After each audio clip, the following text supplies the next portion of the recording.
Kita sudah sampai pada hadis yang keberapa, Pak? 43. Oh, 33. Tayyib, kita baca hadis yang ke-33. Ini masih bicara tentang jihad lagi. Bismillahirrahmanirrahim. Al-haditsus tsalits wa tsalasun. An Abi Hurairah radhiyallahu anhu qala qala Rasulullah sallallahu alaihi wasallam ma min maklumin yuklamu fi sabilillah illa jaa yaumal qiyamati wa kalmuhu yadma al-launu launu dam war-rihu rihu miskin, muttafaqun alaih. Dari Abu Hurairah radhiyallahu anhu, Rasulullah sallallahu alaihi wasallam bersabda, "Ma min, tidak ada seorang pun yang maklumin, yang terluka, yuklamu, yang dia terluka fi sabilillah, di jalan Allah, maksudnya jihad, illa, kecuali jaa, orang itu akan datang yaumal qiyamati, pada hari kiamat nanti, wa kalmuhu, sementara lukanya yadma, mengeluarkan darah. Al-launu, warnanya, launu damin, warna darah, tetapi warrihu, baunya, rihu miskin, bau minyak wangi misik. Hadis muttafaqun alaih. Hadis ini menunjukkan fadilahnya orang yang berjihad di jalan Allah. Kalau kita berjihad dalam kondisi tidak ada luka, maka ini pahalanya lebih kecil daripada orang yang berjihad dalam keadaan terluka-luka. Yang terluka parah lebih besar fadilahnya daripada yang lukanya sedikit. Karena itu dalam masalah jihad fisabilillah, ini yang paling besar pahalanya adalah yang paling banyak lukanya. Luka ini akan diabadikan oleh Allah Subhanahu wa taala. Ketika ada seorang mujahid mati syahid, terluka parah, misalnya Hamzah, sudah dilubangi nih bagian jantungnya, kemudian diambil, maka ini nanti akan dihidupkan oleh Allah, dibangkitkan oleh Allah dalam kondisi berdarah-darah tubuhnya, tapi sudah tidak terasa sakit lagi. Dari mana taunya tidak terasa sakit? Padahal dalam hadis ini tidak disebutkan. Taunya dari dua. Pertama, di sini Nabi mengatakan warnanya warna darah, tapi baunya bau misik. Nah, berarti di sini adalah luka yang tidak seperti ketika di dunia. Kalau di dunia luka bau darah, bukan bau misik. Nah, sekarang di akhirat diganti oleh Allah, lukanya masih darah tapi baunya misik. Berarti bukan luka dunia. Luka dunia sakit, luka di akhirat sudah tidak sakit lagi. Alasan yang kedua, kenapa kita mengatakan bahwasanya ini lukanya sudah tidak sakit lagi? Karena hadis ini menunjukkan bahwa Allah ingin memuliakan orang-orang yang mati syahid dalam keadaan luka parah. Maka dibangkitkan dalam keadaan lukanya masih utuh, tetapi baunya wangi semerbak kemana-mana. Sehingga setiap orang di padang mahsyar tahu, orang ini dulu berarti mati syahid. Karena sekarang ini terluka parah, tapi baunya wangi. Nah, kalau tujuan Allah adalah memuliakan orang yang mati syahid, tidak mungkin orang yang dimuliakan diberi kesakitan. Itu bukan memuliakan namanya. Karena orang yang kesakitan akan mengaduh, mengeluh dia. Waduh, sakit. Ini bukan memuliakan namanya. Nah, maka dari sini kita sudah tahu jelas bahwasanya ini tidak sakit sama sekali, karena tujuan Allah mengadakan ini adalah untuk menghormati dan memuliakan mereka. Kemudian dari hadis ini pula kita ambil pelajaran bahwasanya minyak wangi misik adalah minyak wangi yang paling wangi. Karena itulah dipilihkan oleh Allah sebagai bau minyak, bau darahnya orang-orang yang mati dalam keadaan terluka. Dalam hadis yang sahih disebutkan tentang minyak wangi misik, bahwasanya dia adalah minyak wangi yang paling wangi. Rasulullah Shallallahu Alaihi Wasallam bersabda, "Atyabut tib, minyak wangi yang paling wangi adalah al-misku, minyak wangi misik." Hadis riwayat Imam Muslim sahih. Minyak misik yang asli itu bukan dari oli, itu bukan dari zait, dari minyak, itu bukan.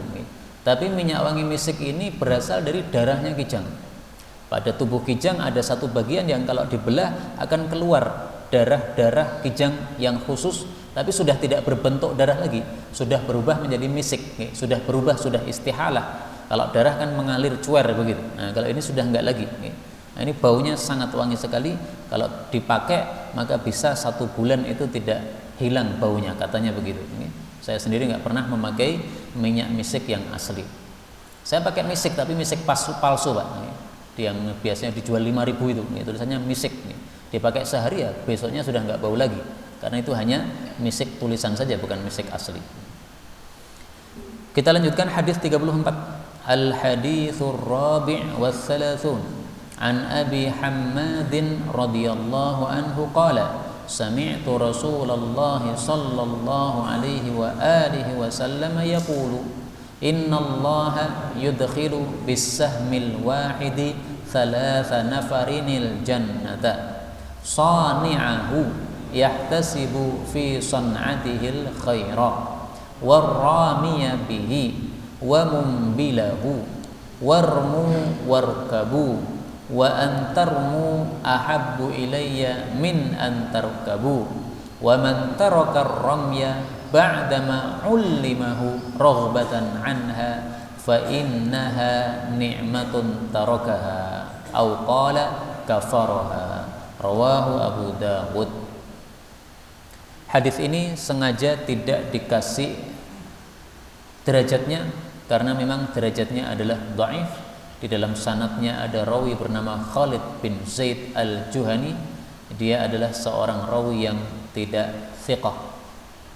Dan juga hadis ini ittirab, ya, muttarib, hadis yang guncang, sehingga hadis ini termasuk hadis yang dhaif.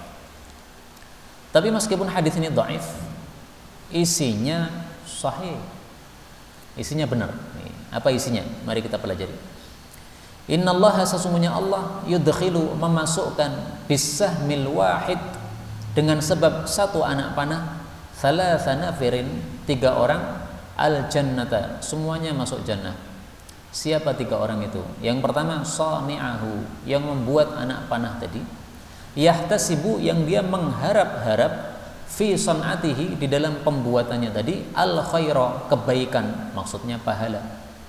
Yang kedua ar-ramiya bihi, orang yang melempar anak panah tadi, yang memanah dengannya, maksudnya memanah untuk jihad fisabilillah. Yang kedua wa mumbilahu, dan orang yang memberikan kepada si pemanah tadi. Jadi biasanya kan ada yang memanah, ada juga yang memberikan, menyerahkan. Ini silahkan engkau panahkan. Nah, itu makna dari wa mumbilahu yang zahir bagi saya. Tapi coba kita lihat di dalam kitab syarah.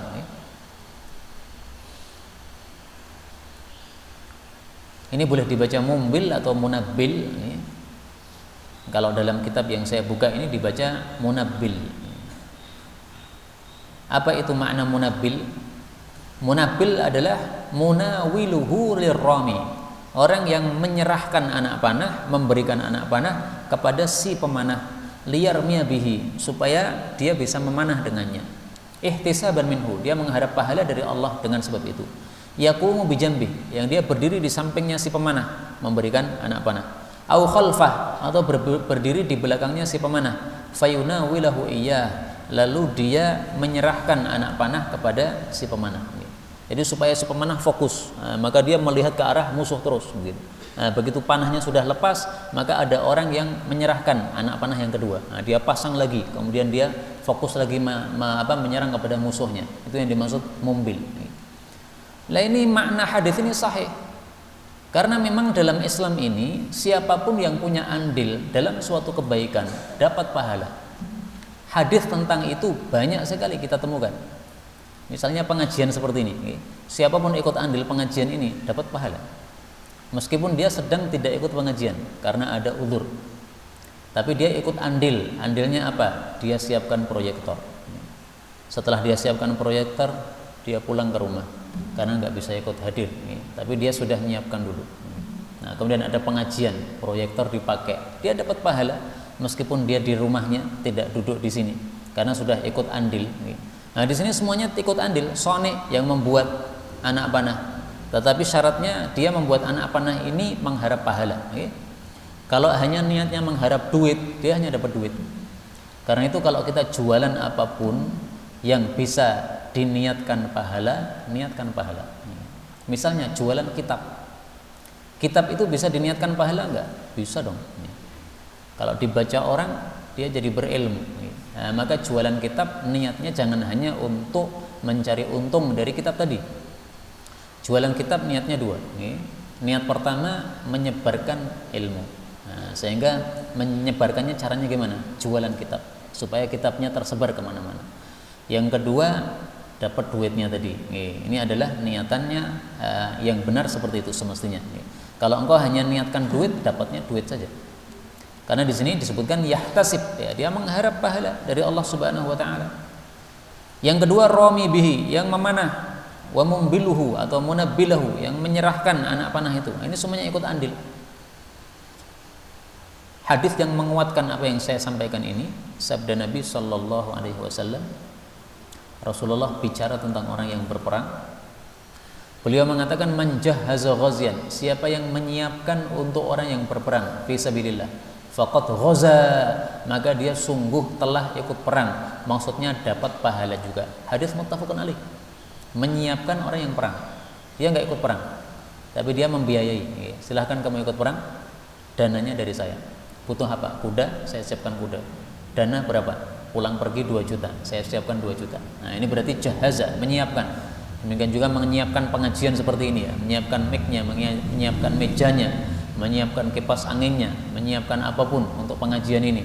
Ini dapat pahala pengajian. Jadi yang dapat pahala mengajar itu tidak hanya saya saja, Pak. Panjenengan yang ikut andil di dalam pengajaran ini atau pengajian ini dapat pahala mengajar juga. Mengantar orang mengajar dapat pahala mengajar. Menyiapkan meja untuk mengajar dapat pahala mengajar. Dalilnya ini, man jahhaza ghaziyan faqad ghaza, man jahhaza mualliman faqad 'allama. Siapa yang menyiapkan untuk orang yang mengajar, maka sungguh dia telah mengajar. Karena itu orang-orang yang tidak mengajar sebenarnya untuk mendapatkan pahala mengajar sangat mudah. Tidak harus mengajar. Tidak semua orang bisa mengajar, tapi untuk mendapatkan pahala mengajar bisa, gampang. Kemudian beliau mengatakan warmu warkabu, warmu melemparlah anak panah, warkabu dan menungganglah kuda, wa antarmu dan bahwasanya kalian melempar anak panah, ahabu ilayya lebih saya sukai min antar kabu daripada kalian menunggang kuda. Maksudnya ahli panah lebih disukai daripada ahli kuda. Kenapa? Ahli panah sasarannya bisa lebih jauh. Kalau berkuda sasarannya pakai apa? Pedang, ya. Nah, berarti dia harus maju dengan kudanya. Kalau anak panah ini kita bisa duduk-duduk di tempat kita, kemudian kita panahkan bisa 1 kilo sampainya. Jadi panah yang benar-benar, bukan panah-panah yang murahan, itu bisa katanya sampai 1 kiloan. Apa namanya? Jarak tempuhnya itu. Maka untuk menghadapi musuh yang jauh 1 kilo masih bisa anak panah ini. Maka lebih disukai daripada berkuda. Wa man taraka ramya, dan barang siapa yang meninggalkan anak panah, yang meninggalkan memanah, ba'dama setelah ulimahu, dia diajari anak panah, diajari memanah, raghbatan anhu, karena tidak suka terhadap memanah. Fa innaha, maka sesungguhnya tiada lain dia itu nikmatun, satu nikmat, tarakaha, yang dia telah meninggalkannya. Au qala, atau Nabi mengatakan kafaraha, yang dia telah mengkufuri nikmat tersebut. Hadis riwayat Abu Dawud. Maksudnya adalah siapa yang sudah berlatih memanah hendaklah berlatih terus, jangan ditinggalkan. Kalau ditinggalkan ada sebab, ada uzur, nggak apa-apa. Sebabnya apa? Sakit, ya udah. Dulu bisa berlatih memanah, sekarang nggak bisa. Kenapa? Nggak ada tempatnya. Ya sudah, berarti ada uzur. Tapi kalau tidak ada uzur, tapi hanya roghbatan anhu, karena berpaling dari memanah tadi, tidak suka memanah lagi, benci sama memanah. Nah, ini yang disebut sebagai kufur nikmat. Dan ini berlaku untuk semua perbuatan baik yang sudah kita lakukan. Yang sudah mengajar, kemudian sudah bosan mengajar, nggak mau ngajar lagi. Nah, itu nikmatun kafaroha. Itu nikmat dari Allah, kamu kufuri. Kamu bisa mengajar, nggak mengajar. Kenapa nggak mau mengajar? Kalau ada uzur, nggak ada masalah. Kalau tidak ada uzur karena benci saja, tidak mau mengajar, maka itu nikmatun kafaroha. nikmat yang dia kufuri, maka dia berhak untuk mendapatkan hukuman dari Allah Subhanahu wa taala.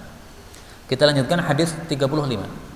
Al-haditsul khamis wa thalathun an Abi Hurairah radhiyallahu anhu qala qala Rasulullah sallallahu alaihi wa alihi wasallam man mata wa lam yaghzu wa lam yuhaddits nafsahu bi ghazwin mata ala syu'batin minan nifaqi, rawahu Muslim. Dari Abu Hurairah, Rasulullah sallallahu alaihi wasallam bersabda, man mata, siapapun yang mati, walam yaghzu, dia belum pernah berperang, termasuk kita belum pernah berperang, walam yuhaddits nafsahu, dan dia belum pernah bicara kepada dirinya bi ghazwin, dengan perang, maksudnya belum pernah meniatkan perang, maka mata, dia itu mati ala syu'batin, di atas satu cabang minan nifaq, dari kemunafikan. Hadis riwayat Imam Muslim. Hadis ini menunjukkan wajib kita melakukan perang. Kalau tidak ada perang seperti di Indonesia bagaimana? Wajib kita meniatkan perang. Bagaimana meniatkan perang? Berkata dalam hati, kalau ada perang saya akan perang. Nah, mari kita meniatkan dalam hati kita sekarang ini, ya. Kalau ada perang saya akan perang. Insya Allah kalau kita mati karena sudah ada niatan ini, maka matinya aman dari mati kemunafikan. Orang munafik itu takut perang, Pak. Kenapa? Mereka tidak yakin ada surga neraka, nggak yakin, sehingga mereka takut perang. Nah, orang muslim yakin ada surga, ada neraka, sehingga mereka nggak takut perang. Kenapa? Karena kalau maju mati masuk surga. Sebagaimana Khalid bin Walid dalam perang Yarmuk. Perang Yarmuk itu menurut saya perang yang paling bersejarah, terkenal. Kenapa? Karena tidak masuk akal. Pasukan umat Islam hanya 36.000.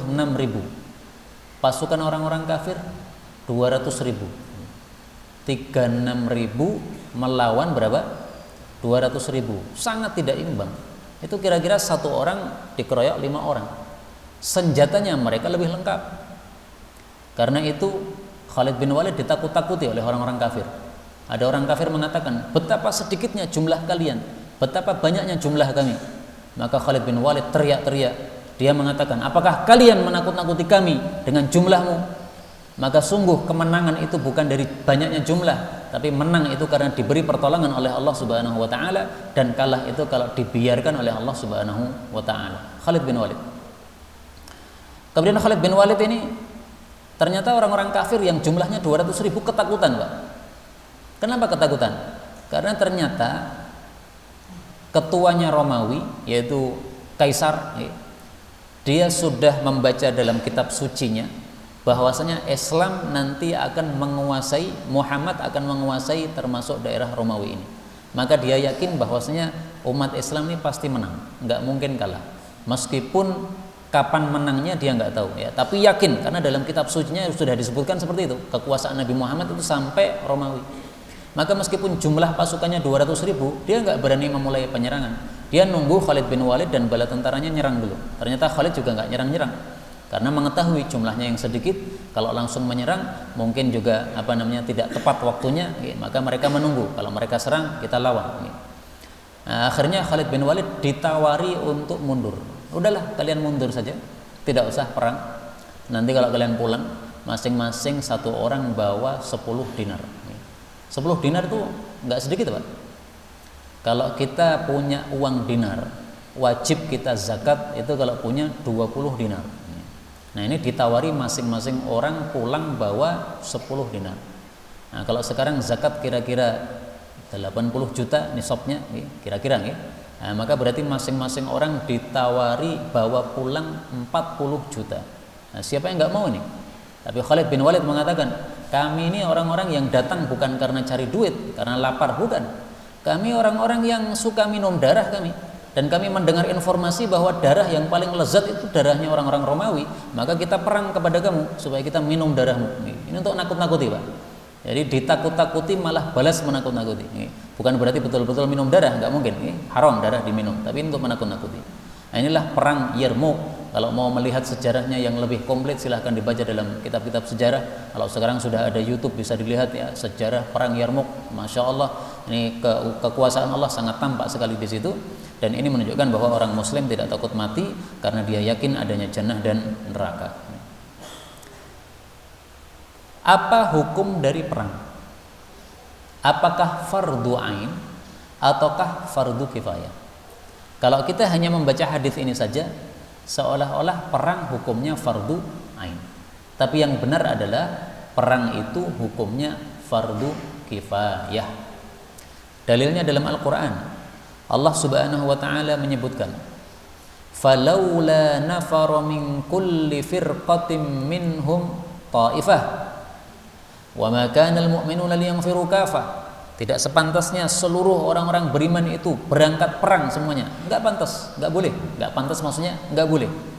Falaula nafara min kulli firqatin minhum ta'ifah. Harus ada ta'ifah, harus ada sekelompok umat Islam. Liyatafaqahu fid din, yang melakukan tafaqquh fid din, yaitu bersungguh-sungguh memahami ilmu agama. Nah, ini dalil bahwasanya perang jihad bukanlah fardu ain, tetapi fardu kifayah.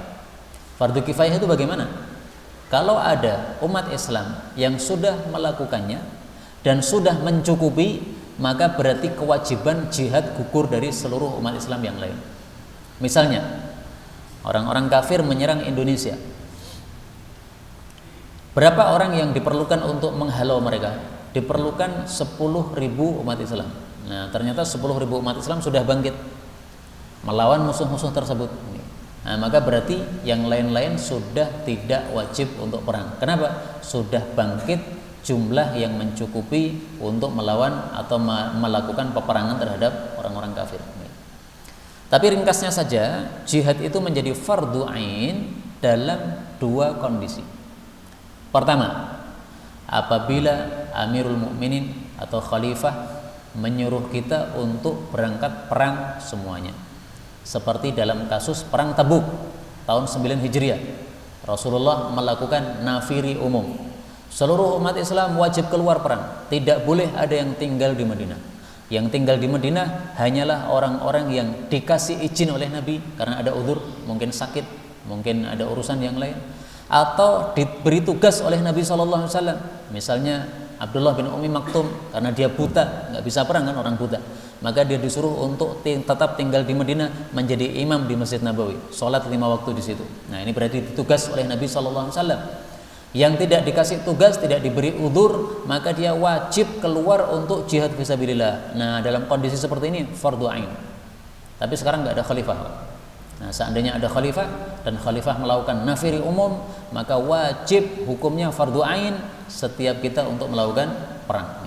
Kondisi yang kedua, apabila kaum muslimin negaranya dimasuki oleh kaum kafirin, Indonesia dimasuki negaranya oleh musuh, nah, maka fardu ain bagi seluruh warga Indonesia untuk melakukan jihad fisabilillah. Tidak perlu lagi minta izin sama orang tua. Minta izin sama orang tua itu kalau jihadnya jihad fardu kifayah, maka wajib minta izin sama orang tua. Orang tua kita muslim, bapak mengizinkan, ibu tidak mengizinkan, tidak boleh jihad. Harus dapat izin dua-duanya. Ibu mengizinkan, bapak tidak mengizinkan, sama juga, tidak boleh jihad. Harus tetap tinggal di rumah. Kenapa? Orang tua tidak mengizinkan. Itu kalau orang tuanya muslim, okay? Itu kalau jihadnya fardu kifayah. Tapi kalau sudah fardu ain, musuh sudah masuk ke negara Indonesia, nah, maka kewajiban jihad untuk seluruh umat Islam di Indonesia tidak perlu lagi minta izin sama orang tuanya, fardu ain. Ini dua kondisi perang sudah menjadi fardu ain. Kalau mau ditambah satu kondisi lagi, adalah kondisi ketika seseorang sudah berada di medan tempur, maju ke medan tempur. Berapa orang? Misalnya tadi 26.000 orang, 36.000 orang kaum muslimin dalam perang Yarmuk. Nah, wajib bagi 36.000 orang ini fardu ain hukumnya untuk melakukan jihad.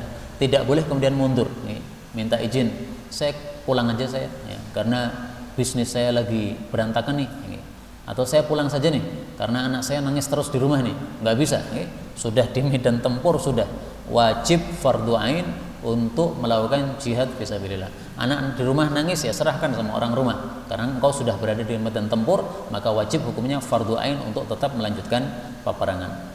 Inilah secara ringkas hukum atau fikih tentang jihad fisabilillah, dan insyaallah hadis 36 kita lanjutkan pada waktu yang akan datang karena hadisnya cukup panjang. Sisa waktu kalau ada pembahasan dipersilahkan.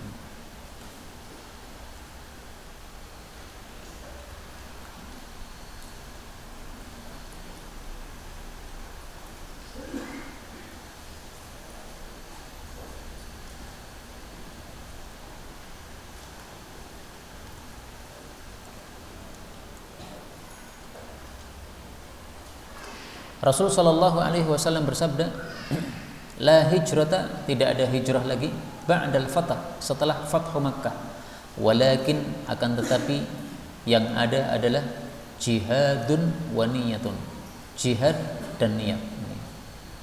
Maksudnya walakin ini bagaimana? Tidak ada hijrah lagi setelah fathu Makkah, tetapi ya, ada jihad dan niat. Apa maksudnya tetapi ini?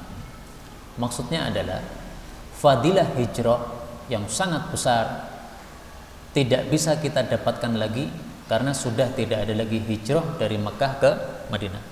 Tapi fadilah hijrah yang sangat besar itu, pahala hijrah yang sangat besar itu bisa diraih dengan melakukan dua perkara.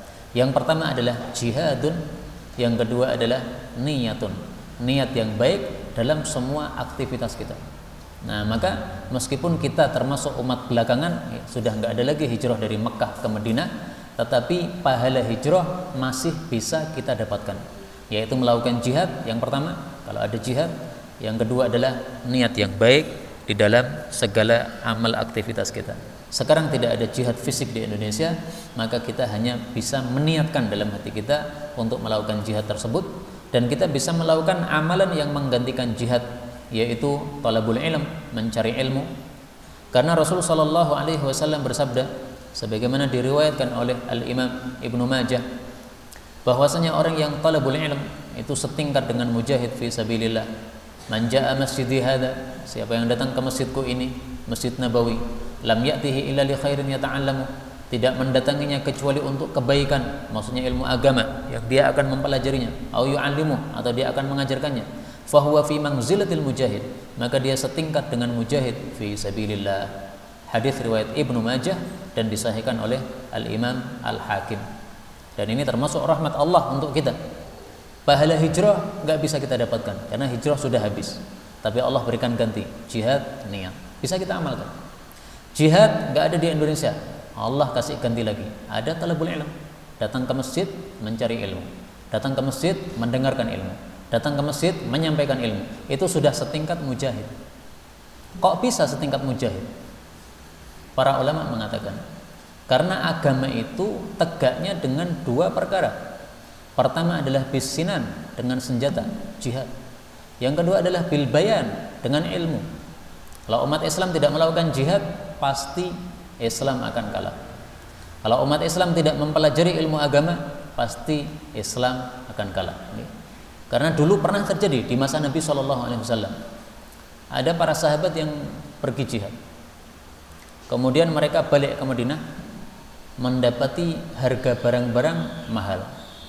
Akhirnya sebagiannya kemudian melakukan ihtikar.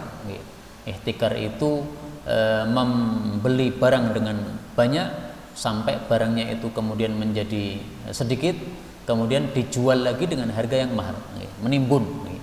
Nah, maka Allah Subhanahu wa taala menegur kondisi tadi.